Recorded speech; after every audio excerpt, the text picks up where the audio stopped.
Leader writer as well for the NFL Network. Kind enough to join us for a couple moments as we dive into a little NFL offseason movement. How you been, pal? Doing great, too. Thanks for having me on, man. Always a pleasure. Josh Norman, top five. What say you? Well, are you talking about all time? Or yeah, come on. All time. Have a little more than a cup of coffee in the league, will you? Yeah, you can't put somebody in after one season. Yes, he's done a great job coming from a low-round draft pick to being a Pro Bowl player. But right now, I'd still have to put him behind Revis and Sherman in terms of today's NFL. And then with guys like Rod Woodson out there, come on. Yeah, absolutely. All right, so what was your initial thoughts to the Sam Bradford signing? Was it a move of convenience, panic, or do you really believe the Philadelphia Eagles think for the next 2 years they can not only be competitive but really win and have a shot to make a deep run in the playoffs with Bradford at the helm, even if it's for a year if they cut ties after the first year? Yeah, Q, I think you used a great word in convenience. I think a lot of people are saying, who else was out there? But when I look at it, I think they kind of overpaid for the guy. Let's face it, record of 25, 37, and 1 throughout his career. And he's just a guy, he's not a guy that's going to be a difference maker, does not drive the football down the field. Of course, the Eagles needed a starting quarterback, but that just shows you the market out there today for quarterbacks. They're going to be overpaid, and there's just not enough of them. All right, how about you mentioned something regarding Ozzie Newsome and Joe Flacco and that contract as well. You look at Flacco, and he's an interesting case study because he wins a Super Bowl. A lot of people didn't think he was worth that kind of money, and here's a guy who was a transfer, played in Delaware. There were all issues coming into the draft regarding his footwork. He's always shoved that to the wayside, and he's performed at a high level. But it seems like this is a contract move that's friendly for the Baltimore Ravens. But how about the numbers regarding Joe Flacco? Yeah, Q, and they had to do this because they were going to take a huge cap hit. I think it was over $25 to $30 million if they went with his existing contract. They just moved some of that money around. Let's face it, they extended it out there. And he does need to be paid on tier of some of these other guys out there. I was surprised, as Ozzie Newsome was, when you see a guy like Sam Bradford get $18 million. Joe Flacco has to be higher than him. So it's a good contract for them. And let's not forget, he's won a Super Bowl and been to 3 AFC Championship games. Yeah, he's one, and you can argue, too, the way the market is. Look, that's why it's amazing, too. Everyone thinks because you're critical of a player, you are a, quote, hater. Again, a lot of uninformed people out there, but it is what it is. When you look at Flacco, when you look at Breeze, when you look at Eli, these are guys that have won. And then you look at a guy like Bradford, who's coming off a mediocre season. I just want to go back to him for a minute. Why does he – and I said when they made the move, I thought he was a good quarterback. I never said he was a great quarterback. I thought he was a good quarterback who at times played better than good, but sometimes was just average, if that makes any sense to you. There's never consistency with Sam Bradford. Why does it seem everyone always makes excuses for this guy? And he's banked a ton of money in his career. Yeah, it's incredible, Q. And they're always saying, let the kid learn and everything. The guy's been in the league 6 years, and he just has not gotten it done to me. And that's just a lot of money to give a guy whose ceiling is Alex Smith. A lot of people talk him in those terms. Alex Smith only one playoff win in his career. Sam Bradford never been there. And then they also point to the end of last season, how great he was. Well, in the last 4 games, he had 6 touchdowns, 4 interceptions, and they had a 2-2 record in those games. So not that great in my opinion. Now, that's an excellent point because you're right. It's window dressing with those 7 games. It is what it is. I still think the pressure is going to be on him this year. I still think if he turns around and goes out and they win 10 games this year and everything falls into place and he has a 25 and 10, 25 and 12 touchdown interception ratio, 3,700 yards, they win 10 games, he wins a playoff game, I have no problem coming back on the air and eating crow. But right now, I think we've seen the ceiling.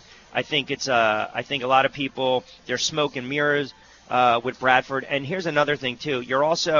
This move wasn't made for the 7 games. This move is basically the Eagles saying, we're giving you another shot. That's the way I look at it. I don't care about those 7 games. Give me 16 games. Do this consistently. Then after those 2 years, then we can talk about, say, that 4 or 5 year deal. Yeah, I agree with you. And they looked at Mark Sanchez on their roster.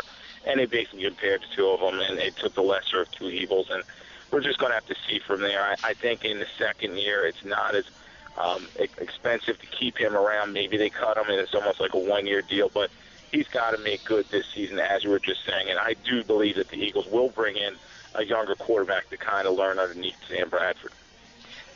So Roddy White gets released, and I know, again, there's no guaranteed money there because he gets cut by the Falcons. A lot of people think that this is going to come back and rear its ugly head against the Falcons, but there were some games he never got into the flow of the offense. The Dallas game, the Giants game, he wasn't targeted. He didn't have any catches in those games.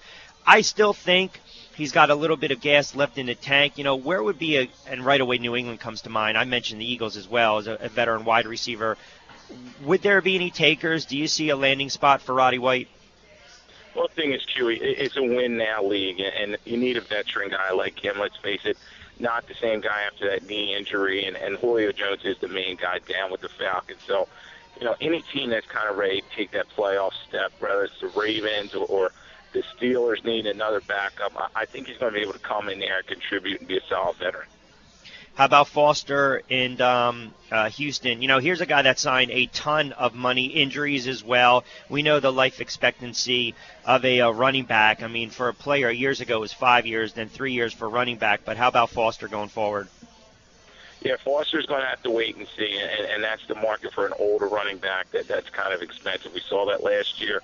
Steven Jackson finally got a look-see at the end of the year for the New England Patriots, and that may be the kind of situation that Foster's in as well. Unfortunately, just too many injuries late in his career. Charles Johnson and Mario Williams, you're talking about big-time pass rushers, defensive ends. I think right away the Giants should be making calls as we speak to Mario Williams. They're going to have to go that route because I don't know if they're going to tag JPP. They certainly want to bring back Ayers. Their defense was just horrible. Their secondary was just atrocious last year. But how about the Giants maybe giving a call into these two? And how about Williams and Charles Johnson as far as those two getting released respectively? Yeah, Q, I'd have to say between the two of them that I'd go with Mario Williams first and foremost. A guy, if you put him in a 4-3 system where he can just rush the passer, he's going to do a great job. And someone's going to give him a nice value contract, and I think he's going to do a good job. Maybe a team like the Cardinals that could use a guy that can get around the edge. Freeney getting a little older. Now, when I talked to some guys in Carolina about Charles Johnson, they just said he just didn't live up to expectations. Could not replace Greg Hardy, and they just had to release him. Yeah, well, go figure, right? Couldn't replace Greg Hardy. That's not really saying a lot because Hardy didn't give the Dallas Cowboys anything. Anything else you're hearing out there as far as potential moves that might surprise us coming up? I mean, I know we have the draft, we have free agency coming up, but as far as maybe veteran players, I still don't know what the Giants, and from what I've been told, the Giants want to bring back Victor Cruz. Even if they get 80%, I think it might be like $1 million contract, but I don't think there's a guarantee that, he comes back healthy. Even at 80%, they would take that. But, you know, any other names out there you think might be on the handwriting might be on the wall with some of these vets? Well, some of these vets, you know, it's just going to be a tough opportunity for them, you know, out on it as we get ready for training camp. There just may not be the jobs out there. Just have to wait and see. A guy that I want to see where he goes, Jari Evans, got released by the New Orleans Saints. I had 32 years old, a former Pro Bowl guard. I still think he has some opportunities out there. Maybe the Eagles should give a look at this guy because they need a lot of offensive line help. Eric Weddle at 31, leaving the Chargers for sure.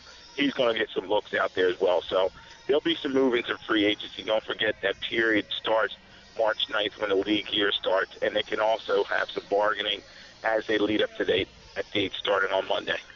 Yeah, and you mentioned it's all about the numbers too, because the fact that the Panthers cut Johnson, they're saving $11 million against the cap. So a lot of this, and sometimes you can restructure, sometimes you bring the player back at a reduced rate. I mean, you look at some of the teams that are going to have some money to spend, the Raiders, Jacksonville, the Giants. You know, this move with the Eagles and Bradford, it doesn't crush the cap because it goes up. It still gives them a little bit of money to play with. But, you know, I'm looking at the Eagles right now, and I'm looking at what they're going to do with Carroll, what they're going to do with Thurman. I thought Thurman played well. Carroll was hurt. Rowe stepped in nicely.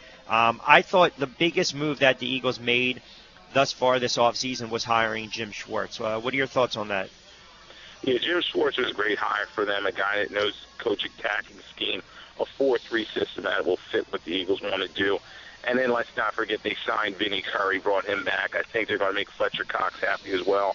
And with their draft picks, they're going to have to find some more difference makers on the defensive line that can get after the quarterback. So a lot of holes on this Eagles team. I think they go offensive line first probably in the draft, and then they look to safety and then a pass rusher. Yeah, I think they definitely go offensive line first. I wouldn't be shocked if they drafted a quarterback as well, but we've got about a month or so to play with that conversation. All right, my friend, always a pleasure.